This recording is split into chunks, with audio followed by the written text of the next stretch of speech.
The day camp office is the nucleus of the organization during the off-season and during the summer, filled with multitaskers, databases, spreadsheets, phones, emails, texts, push notifications, weather reports, lightning detectors, right? At one camp I was at. And as technology changes, so does the camp office. Today, we meet with two camp professionals dedicated to office administration. And if you care about the details of what we do, you'll find this very interesting. This is the Day Camp Pod.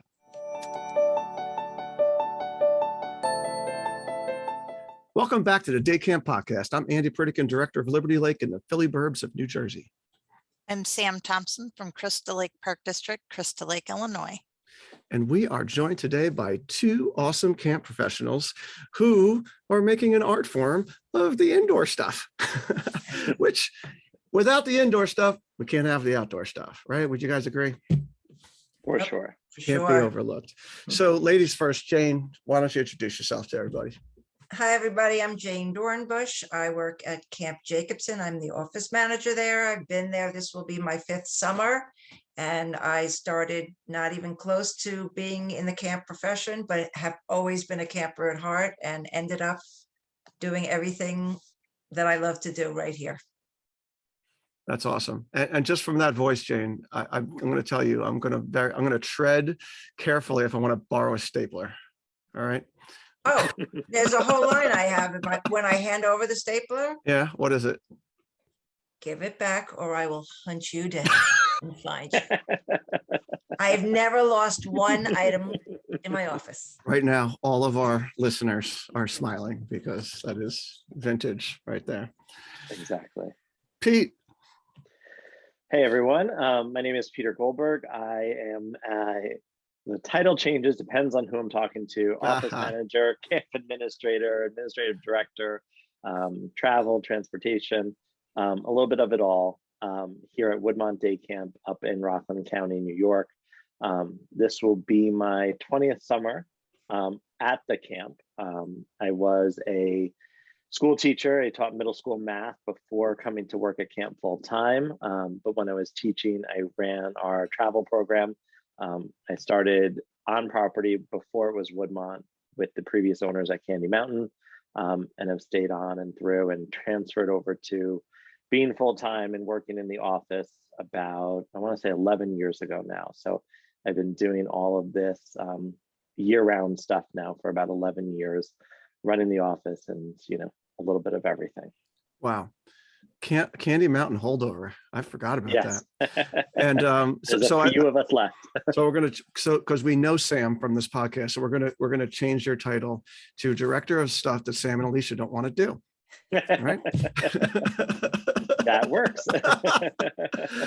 So I too was a teacher prior to going into the camp business. I'm sure that you would agree, Peter, that the school office is just like the camp office in that regard, right? That is the hub of information, for anybody that wants to forge relationships with schools, that person, I'm going to be gender biased, usually a woman that answers the phone in that school, she's the gatekeeper, right? Correct. And there's no doubt that Jane is that at Camp Jacobson. And you got to get through that middle thing, right? There's so many issues. The best advice I was given when I was kind of going into teaching and I was subbing and I was going to school to get my master's is befriend the secretary, because they control what resumes go into the principals. So I was a substitute at 5 districts. I made friends with every secretary. And when it was time for me to move on and get my career, I handed them my portfolio and everything rather than just emailing it out blankly, because you have that connection of they know you, they know that you help out. And I give that advice to everyone going into the teaching profession. Befriend your school secretaries. And I think that whether it's the school secretary or the office administrator at a camp, I think it's a special kind of person that a camp needs to find to be successful there. Because just like Sam was talking about the woman sitting 10 feet behind her right now, it's been with her for 34 years. How many years, Sam? 36. 36 years. Oh my gosh. Wow. Right. These are people who are selfless people who aren't in it for the glory, right? because, the camp directors, we get all the glory because, it's Andy, he's the camp, he's out front, he's on the stage in front of everybody, right? But yet I could never make it happen without all the things that need to happen in the office in order for camp to run, for the trains to run on time, basically. Also, you have to find a unique person. Okay. And Peter, you're actually super unique in that. So you're this teacher person, you love kids, you ran a teen travel program, all that kind of stuff, right? And yet you also derive some joy, obviously, from making sure the trains run on time too. That is a unique thing because most people get into the camp industry, maybe not the same way Jane did, but they come in sort of up the ladder, right? And you're working with kids and you're getting those, Pitocin hits or whatever from the smiles of the children and the hugs and all that kind of thing. And for a lot of people, the last thing they want to do is be indoors to any degree in the summer. So I think that's an interesting point in that, in the 25 years or so that I've been doing this, I've had various people in these roles, and it can't be somebody that's just going to be staring out the window with sad eyes. Yeah. They also have to have the prerequisite of having amazing memories because yes, you're having the trains all run on time and it's all on paper, but you've got parents calling and you've got all these families and dynamics and staff and they're all coming through you. Jane, what were you going to No, say? I beg to differ. I have a terrible memory. Everybody knows that, but Jane has a Bible, Yes, lists. It's about lists. It's 3 colors. I have it coded of everything. Oh, I don't remember anything. my wife is smiling right now when she Sam, sees this. it's Oh all my in gosh. here. That's amazing. That's the best way to do it, Yeah. right? Well, that way, if I'm not in my office, I send everybody to my spiral notebook. And if Right. and Or they God find it. forbid, we've all experienced situations. I did with my, people, what happens when Jane gets COVID and is out for 2 weeks, or what happens when her kid, or what Well, happens I when. always say that at the end of the weekend, and they all yell at me for God forbid something happens to me this weekend. I just want you to know, blah, blah, blah, blah, blah. And they're like, Oh my God. Jane, we need I to amaze clone. myself with things like I can't remember so many things, and yet I remember what stop this family was at, or their last name, or who they were friends with or cousins with, or it's just bizarre things that I recall that I didn't expect myself to remember because I don't have a great memory also. or Yeah. the middle of the You night, need you to. get, oh my God, I didn't send that thing to the so-and-so family. Yeah. Yeah, well, be Our minds glad work you in don't work tricky with your ways. spouse in regard to that, because that's never ending. But that's a whole other episode. But I think when it comes to proficiencies that people working in the office need, we've sort of brought it down to 2 here at Liberty Lake. One is the ability to navigate spreadsheets. Like spreadsheets is just so important, Excel, Google Sheets, whatever. It's the way of the world, right?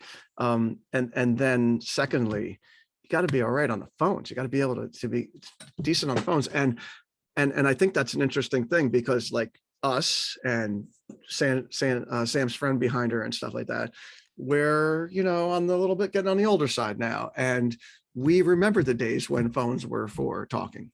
And a lot of times I bring in my seasonal people when it gets close to the summer to help out in the office. And they literally don't know how to answer a phone because they did not grow up in a house that had a phone that rang, that they had to pick up and say, hello, oh, hey there, Peter, is your dad home? And you had to like sort of navigate your way through that, like everybody now, your phone rings and it says who the person is, and it's only someone you know. And 90% of the time, these young people aren't even answering it. So the whole answering the phone thing cannot be taken for granted these days. We have a young lady helping us out with some HR stuff, staffing stuff as an intern right now, and teaching her how to use our antique phone, as she called it, was very interesting, and placing someone on hold. And she was leaving messages, and I said, "You've never left a message for someone before, have you?" And she said, "No, because if on the off chance you call someone, number one, they FaceTime, I was told, and they don't leave a message, they'll just text or follow up a different way if the person doesn't answer." So we just went through this the other day. And it's so interesting. And it doesn't matter if they're school teachers, because school teachers now only know how to email for the most part. Correct. Also. But interestingly, what I always add on to this is that on the reverse side of things, the parents now, the younger parents, they don't want your damn phone call unless your kid's bleeding out. They really don't want to hear from you on the phone. They don't be bothered. You know, they much prefer an email, a text message, a push notification, something like that, which is interesting because I was brought up through these old guard system of like, you know, personal relationships. You talk to them on the phone and all that kind of stuff. And like around 10 years or so, it really flipped. Now that, you know, I mean, to the point where a parent literally said to our office, like, if you call me again and it's not an emergency, I'm pulling my kid out of camp. I don't care how much they love it. Wow. So what communication apps do you guys have to know on top of that? Like, do you have a rain out line, or do you send text, have a text message app you use, or? We use My Camp app. But we really use it more for photos and announcements and news. Emergencies, it's still a phone call, it's still cell. We were thinking about getting a camp cell phone of some sort because many of our parents say, oh, can you just text that to me? I'm driving and I'm not texting you on my cell phone. Right. Yeah, well, that's very antiquated thinking, Jane, unfortunately, in their mind, you know? 100%, and Yeah. they're right. So Yeah. that's why I want to get a camp cell phone so that I could say, Yeah. sure, I'll text you. Right. Yeah. Use Google Voice to text because you can connect it to your Gmail account or your email account, and you can text. You From told me there, this at and one of then- the meetings, and I Yeah. forgot to write that down. At the great Michael Brandwine Day Camp Cafe Crack of Dawn session that I saw Sam at ACA National in Portland a couple weeks ago, I was sitting with the amazing Laura Twiggs Johnson, who's been on our show as well. Oh, yeah. Twiggs, who runs programs out of Nashville and is sitting on a boat in the Puget Sound running her programs right now, enrolling people, which is a whole other thing. But she turned me on to a thing called Text Magic. That's the name of the program, Text Magic. And what she does is that she gets us a phone number. She gets a phone number that she is able to text from a phone from a what you call it, from a computer, but it comes across from that one number, and she gets a number for like this division, for this division, for this division, and that becomes the texting number for that division. And I think she said it's $20 a month for that number. Right. Wow. And then, That's you know, I'm cheap. sure you have to pay per text, but you know, this is very well worth it stuff. I mean, I use CampMinder, do not use that companion thing because I don't think it's necessary for what I do, but I do use the easy texting thing that correlates with them. And, you know, I do end up paying a few cents for every text, and it's just worth it. I mean, especially communicating with staff these days. You know, when people tell me they emailed staff and no one's gotten back to them, I just literally laugh in their face at this point because, like, you know. Yeah. Yeah. I use Remind for the staff, and I do get a lot more responses than I used Yeah. to. They don't look at email anymore. Well, the thing about the apps like My Camp app and things like that, and Companion, if we went that route with CampMinder, and there's other ones as well, is that I don't have faith in the compliance of my camp families to download it. I just don't. Yeah. No, we're very antiquated. You know, I hate to say antiquated because I feel like what we do is really well, but we're very much making the phone calls. We use Companion for texting through CampMinder. We're going to use it more this summer for our families for forums and other communications, but we're going to do it. We're going to communicate in every way we used to. You know, we're still going to send an email reminder that tomorrow's Red, White, and Blue Day. We're going to send a text that says tomorrow's Red, White, and Blue Day, just because we don't know who's switched over. And, you know, we have parents of the teens who are a little bit, you know, more comfortable with us doing the emails, and then the younger parents who are new and want the text messages. So for this summer, we're going to continue. We're going to do a little bit of everything, you know, some push notifications, some phone, the emails, the text messages, you know, a little bit of everything. That's what we do. Yeah.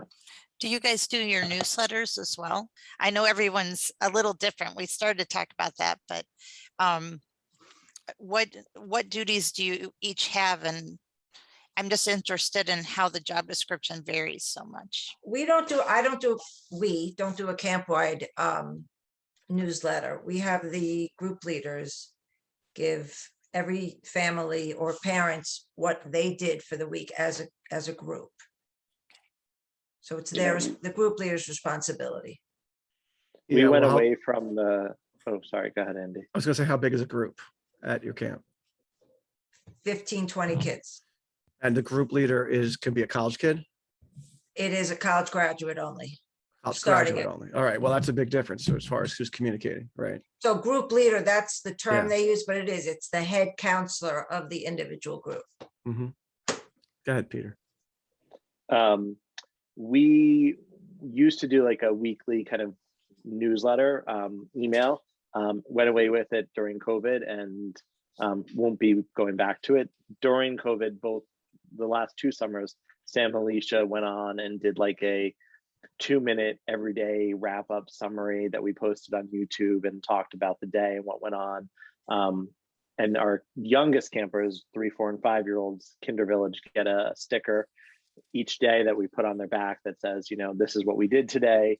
For our 1st and 2nd graders, as they get a little bit older, we did a kind of like a weekly postcard that the counselors kind of just like checked off boxes. Like it's like this form and they just checked them off and we put them in their bags as they go home on Fridays. Yeah, it's the preschool and kind then, of approach. Yeah, and then the older kids, you know, our village leaders reach out via phone calls still, you know, once the first week that they're here, in the middle, you know, very traditional. And then again at the end of the Old summer. school, baby. It is definitely old school. Very old school. Yeah, no, that's great. Yeah. I love the COVID pivot off of the written newsletter thing. You know, I'm doing a session at Tri-State. We're going to talk about a lot of those kind of things. But yeah, it's burdensome. It took a lot of time, effort, and you know, how many people even read it, right? In the end. So similar to Jane's, we have our division leaders who are our teacher kind of people send a divisional one out each week. And they work on it. And it's tough because, you know, sort of like the talking on the phone thing, not all teachers are great at that. So usually I have 2 or 3 division leaders in a division, and usually one of them, that's their thing that they can sort of grasp onto and do. Not so simple. But going to the whole communicating and it going out into the wind kind of thing. One of the beauties of CampMinder is being able to see when you send those emails out, how many people have actually read them. And same thing with the texting software, things that are out there. And I'm sure Companion is similar too. And it is pretty not surprising, I guess you'd say, that in the off season, the percentage of people that see your emails is embarrassingly low. And during the season, it's super high because you're taking care of their kids, right? It could be 90%, right? Yeah. So yeah, it's there's no perfect way to do it, and as many ways as you can possibly do it. I mean, that's what I like about what Peter was saying, you know, between the videos and the emails and the phone calls, you really do. Everybody's different in how they absorb information, and you just have to sort of make an effort to spread it around. Well, we've also been having, prior to camp starting in the last, since COVID, a town hall. So in the town hall, we usually say right then and there to our families, this is how we communicate. So please, you know, get on board with us. Pre-season communication. Yeah. I mean, that's another great thing from Zoom. I can't believe that I was doing that in person at my camps and having people rush here to get here at a certain time and sit there, you know, for an hour and a half and listen to me rattle on, you know, when now they can just do it on their couch. Or upload or watch it at a later date. Or watch it on YouTube. I know. Yeah. No, there's no doubt that this has been great. And I've been doing one for returning families and one for new families, separating the two, because to me, it's 2 different spiels. And people have embraced it very much. And I think the returning ones are super important these days because of doing COVID camp and now sort of going back to some sort of regular camp and all that kind of thing. It's even more important. Sure. I mean, we're going to be running a program this summer that resembles our 2019 program, and half of our campers weren't here in 2019. Yeah. Like we've turned over, you know, half of our camp since then, and half of my staff doesn't know what an elective is. You know, so there's going to be a whole lot of very important onboarding.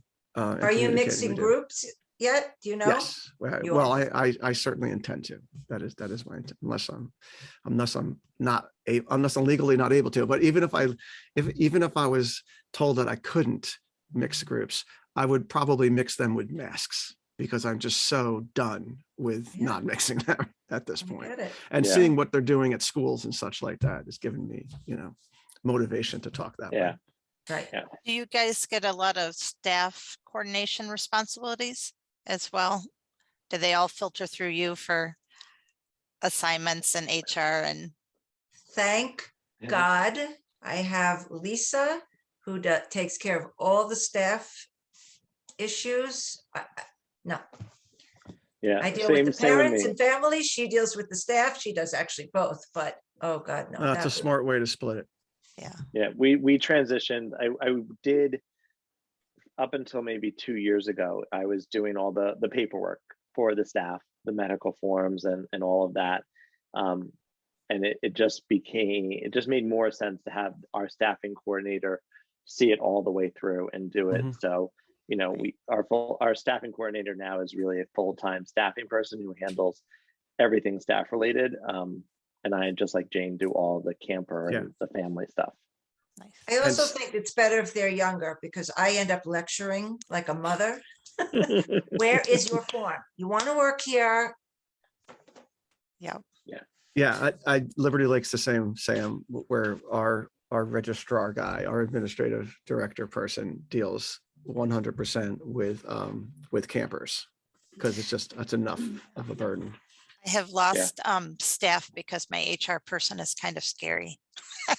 Yeah. So Well, listen, during onboarding- what Jane says is there's some relevance to what she's saying. When I was a young buck, doing this at first, I think I had an advantage over other camps because I was more relatable to the younger staff.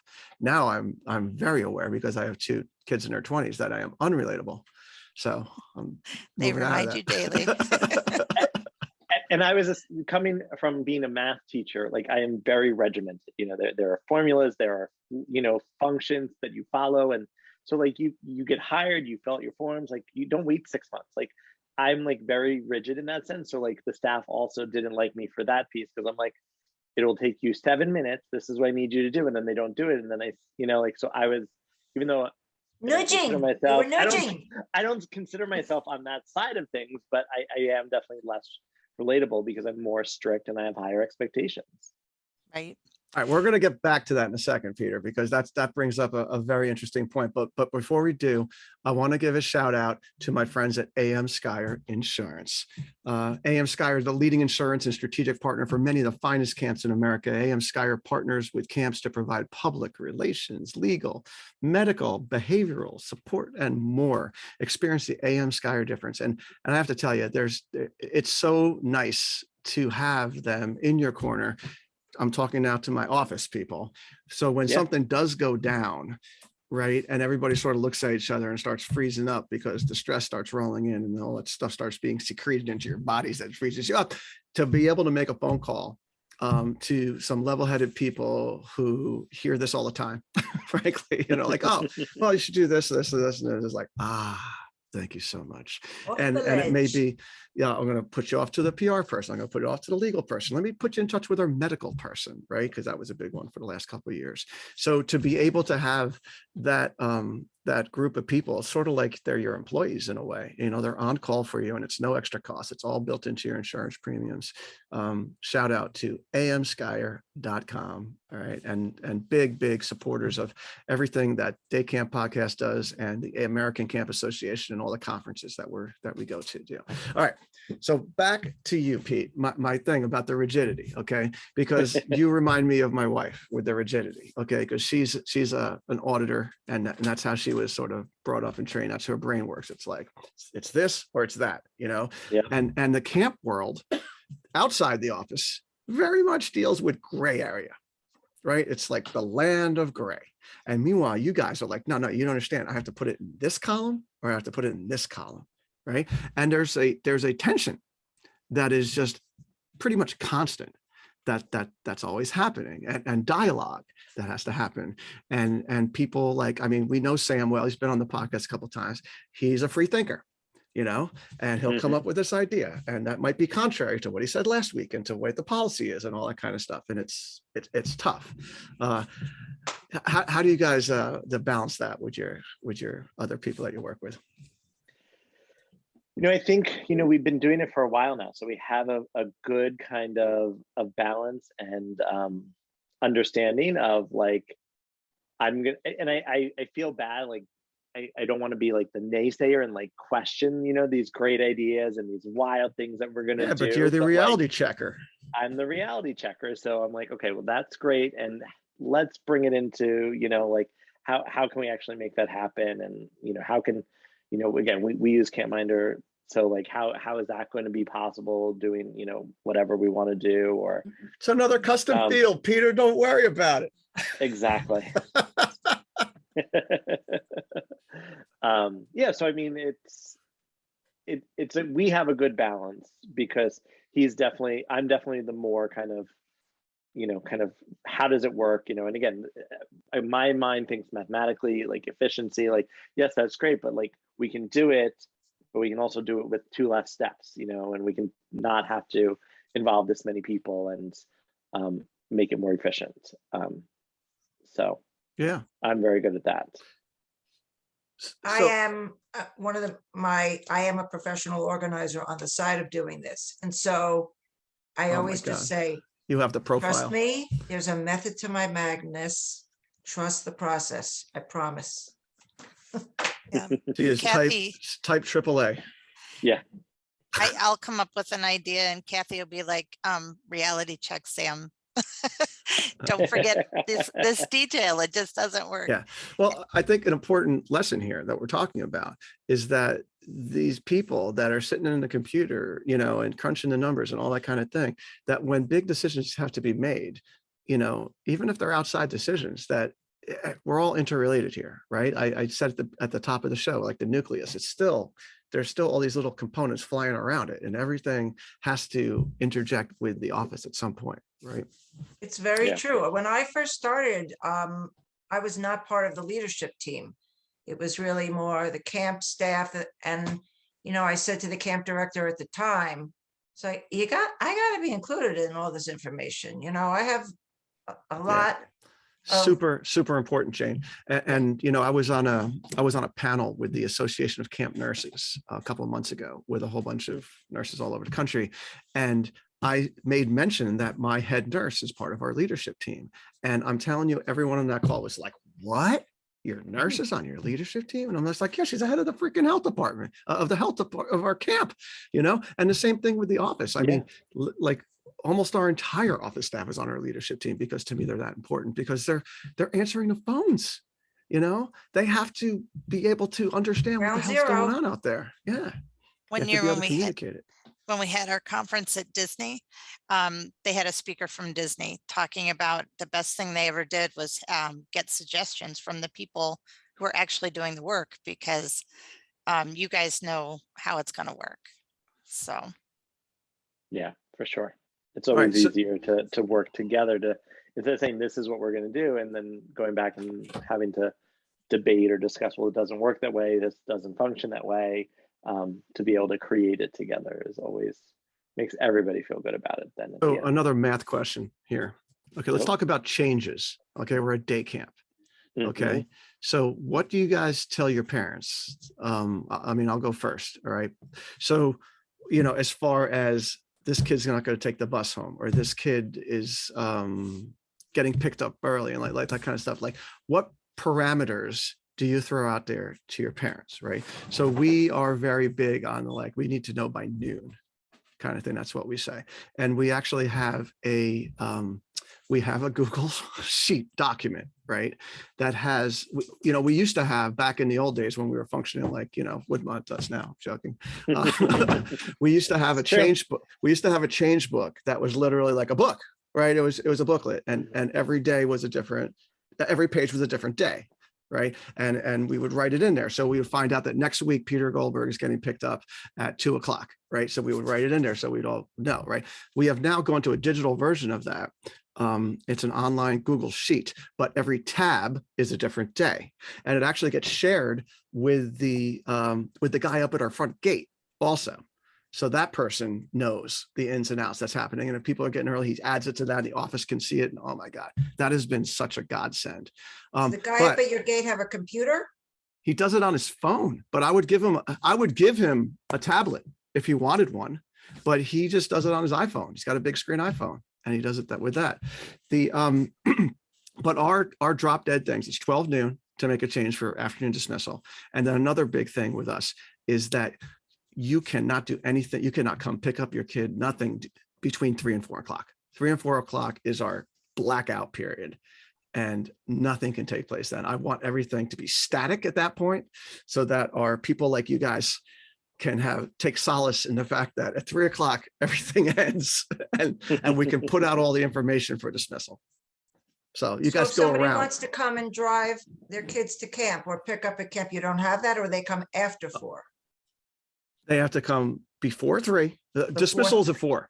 They either have to come before 3 or they have to come after 4. That's what I'm saying. It just makes life a lot easier. We have a lot of kids here. So, talking about those kind of set rules, Jane, what do you guys have at your camp? Camp Jacobson has a very unusual reason why we have to be very specific in our dismissal times and all that. We have a one-way road down to our camp. So we have security at the top and we stop traffic here and there, but we have it broken up. Also, we usually say 2 o'clock. After 2 o'clock, no changes can be made. We are also extremely antiquated and have a whiteboard in the office that we mark Whiteboards on are great. all day. Whiteboards are great. You know why? They're visual and you don't have to look at a computer screen. And then you we walk take into a the office, you see it. photograph and we take a picture of it. We print it and give it to all the bus heads so they know who's going on what bus.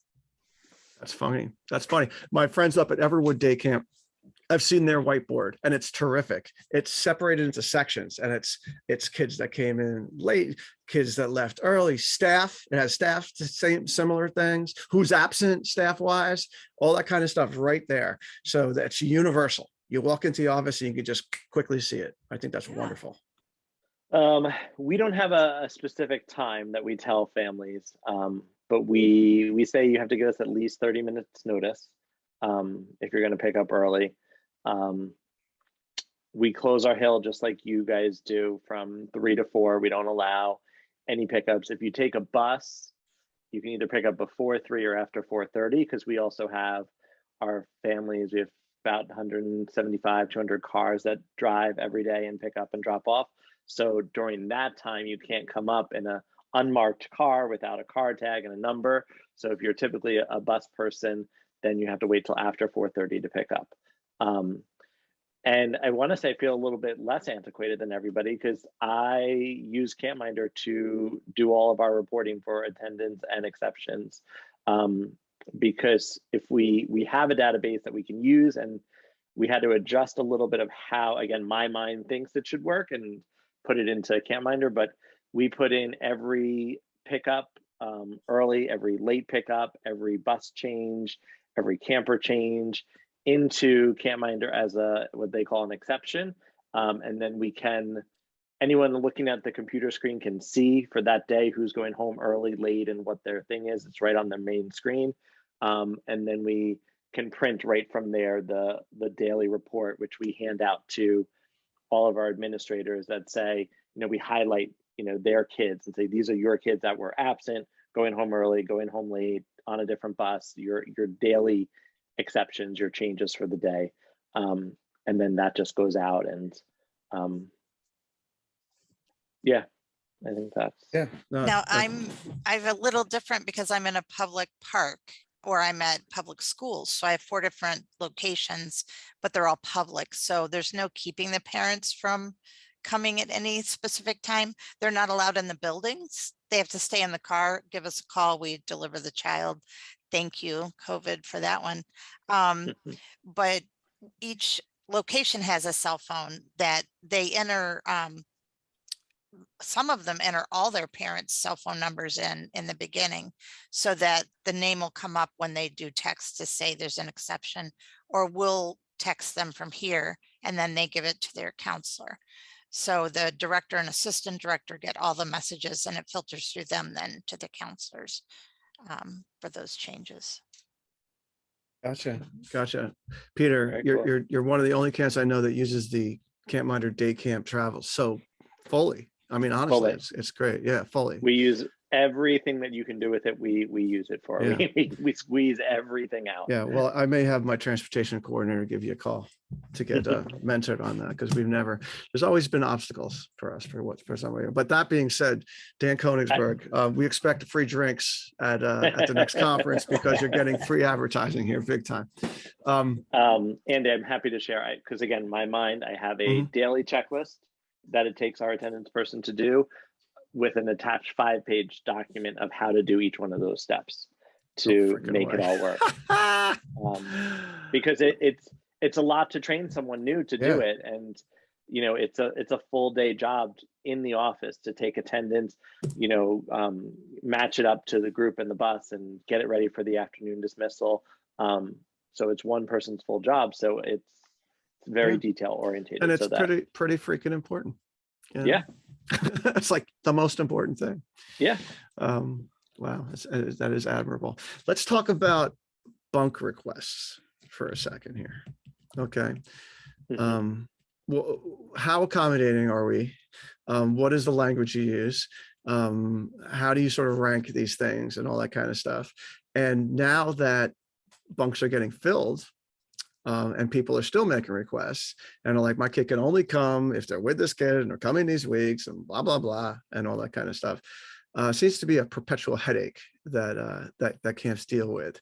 And, you know, we have always been at Liberty Lake a very accommodating place because we had the room for it. Now all of a sudden we don't. Since COVID, we're enrollment's ridiculous. So it's something that we've been battling. And, you know, we try to make the requests priority over the requests, right? So if you're saying, you know, under no circumstances enroll Jane in Peter's group because they're like, you know, oil and vinegar and blah, blah, blah, right?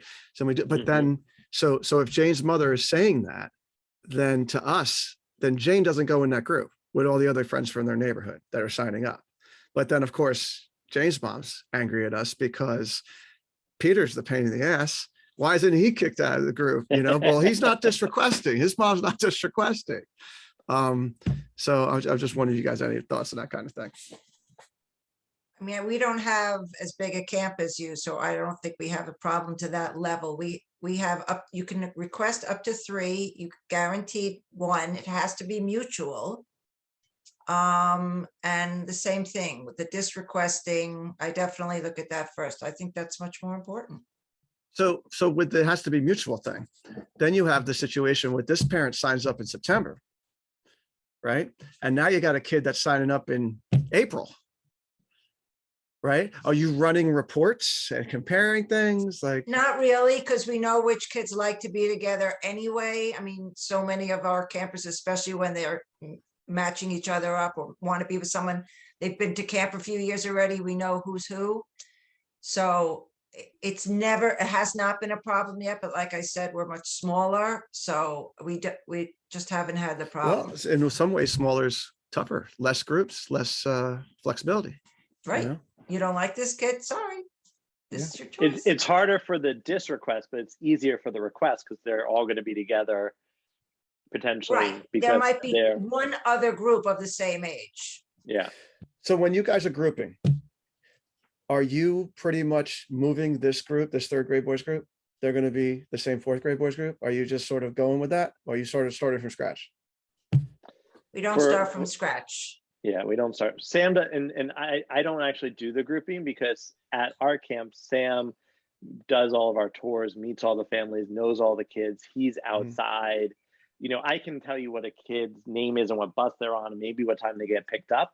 But I couldn't pick that kid out of a lineup outside because I only see their picture in their profile from 3 years ago. Gotcha. So Sam knows the kids. You know, that's the benefit of us in the office is he knows everybody. So he really does our grouping.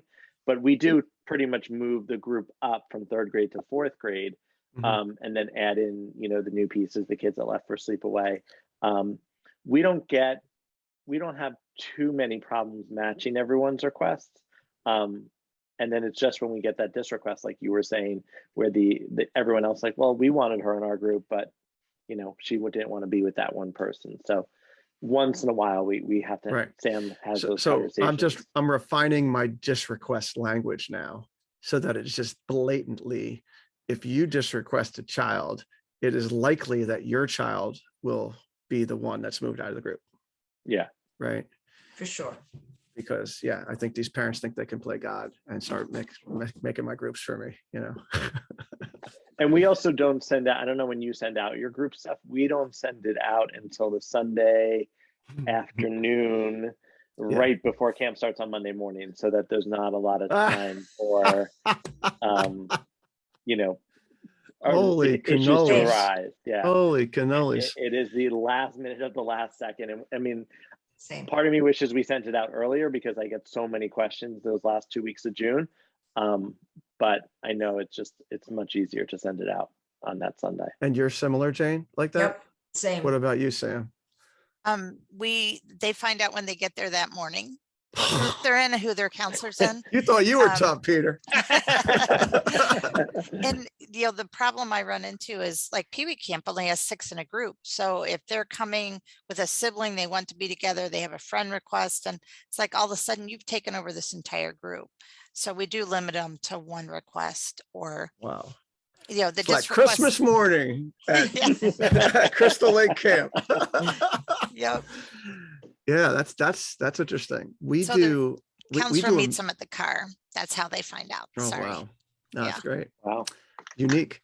We do a meet and greet the week before where the kids come into camp. They meet their counselors. They pick up their camp bag, which has the name of the group on it, and then inevitably we have issues from that.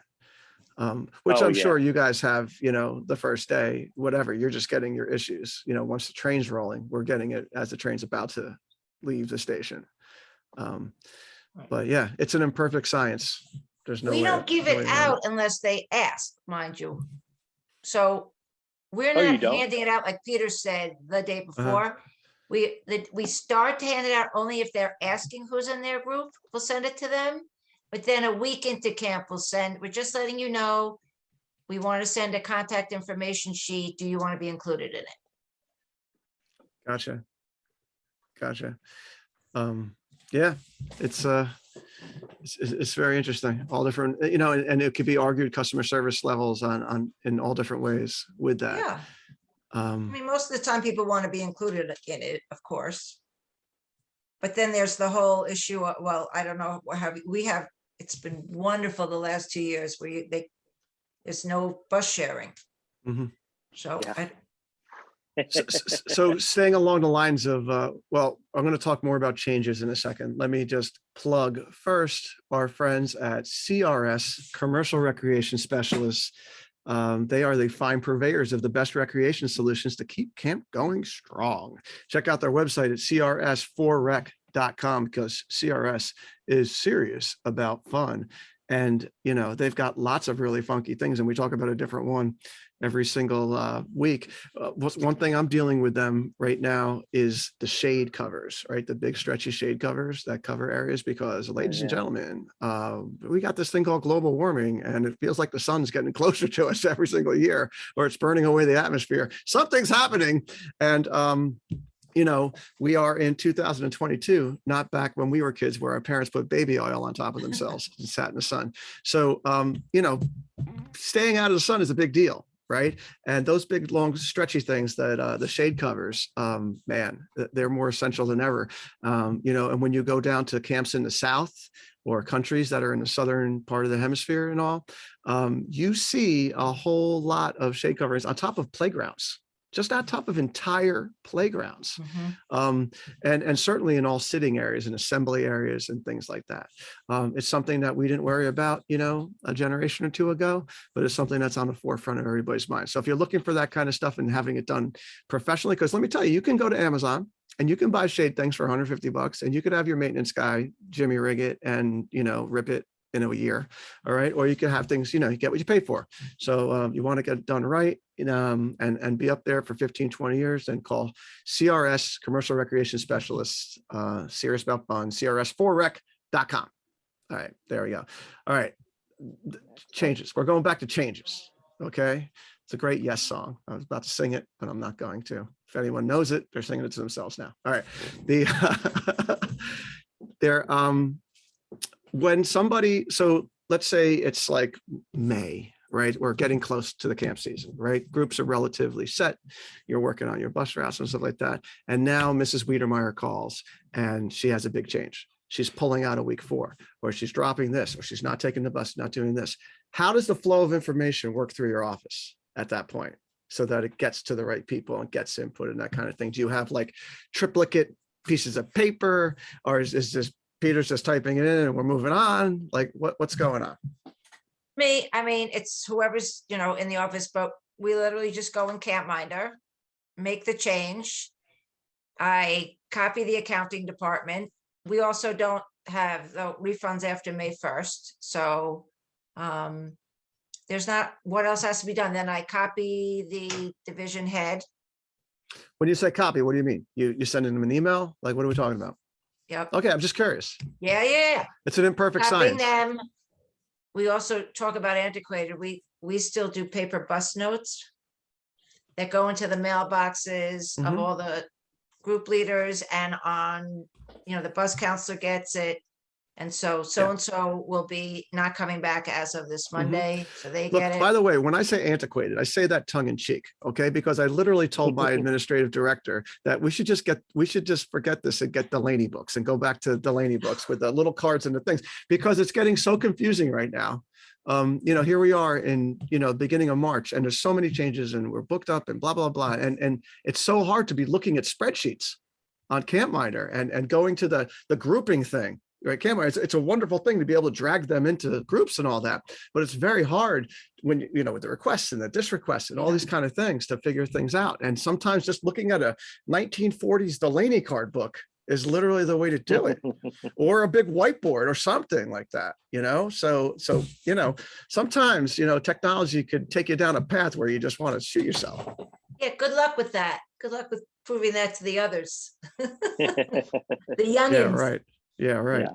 So what about you, Peter, with changes?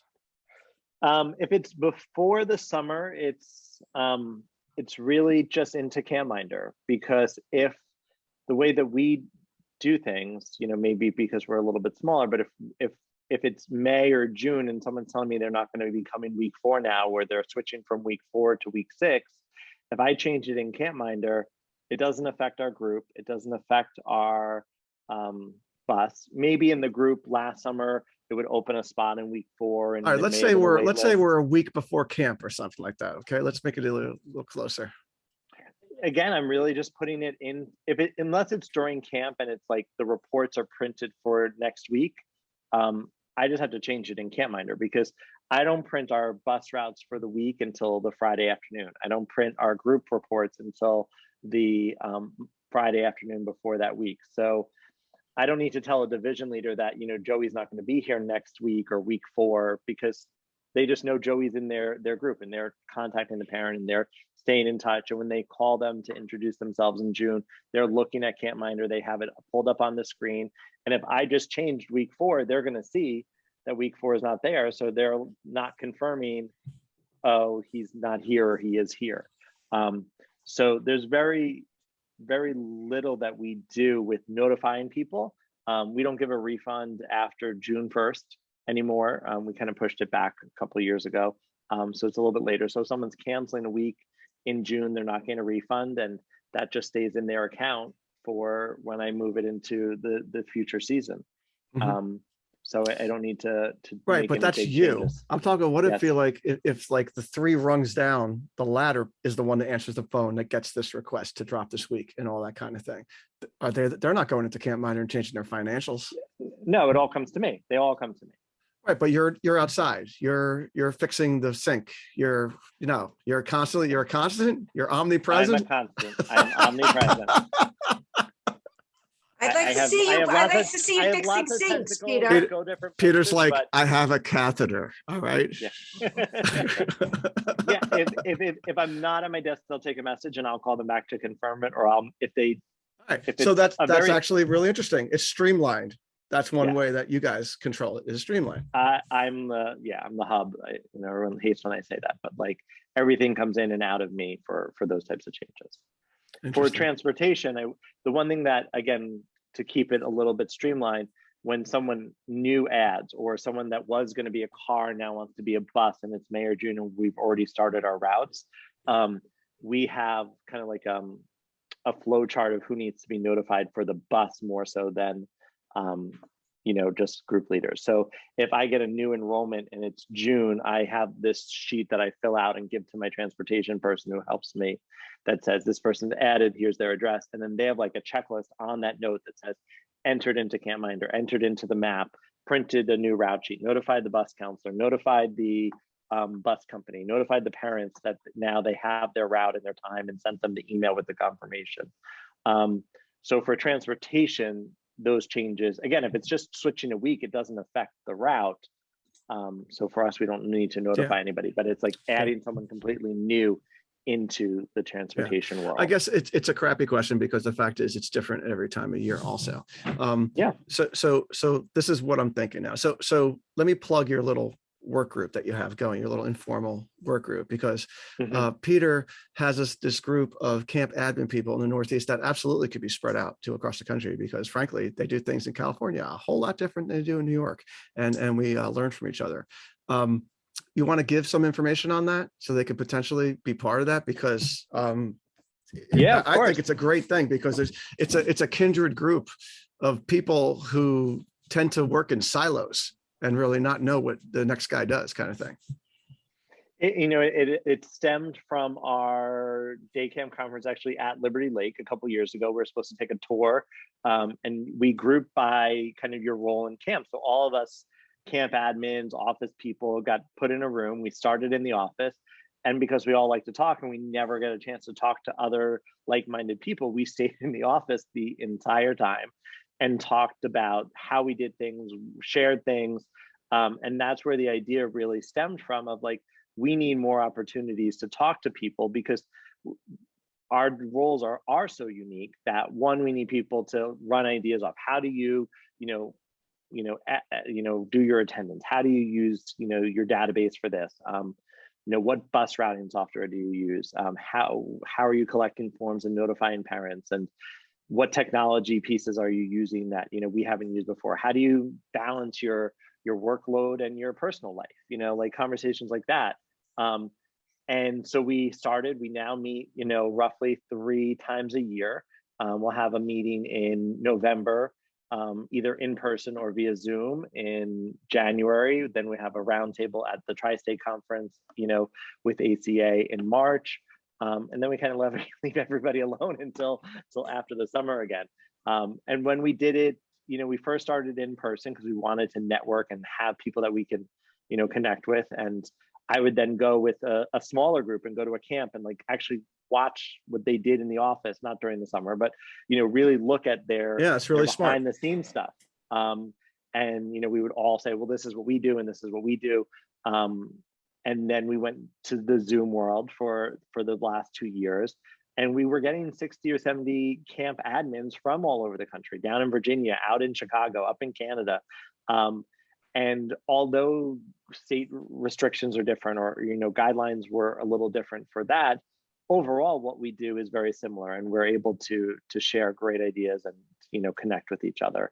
And then when you're struggling, and I'll send Jane a text and say, wait, how did you do this? Like, you mentioned this, and, well, who mentioned this at the meeting that I want to steal that idea from? And that's what we do. It's all about begging, borrowing, and stealing, which is, I don't have a problem saying. No, listen, we're like I'm jazz glad musicians. to hear you say that, Peter, because so many times I just be like, hope he doesn't mind. Do you remember who did We that? don't mind. Listen, we're all in the business of making the world a better place. Okay. And there's plenty of kids out there. So that's great. So how do people get in touch with you to be a part of this, Pete?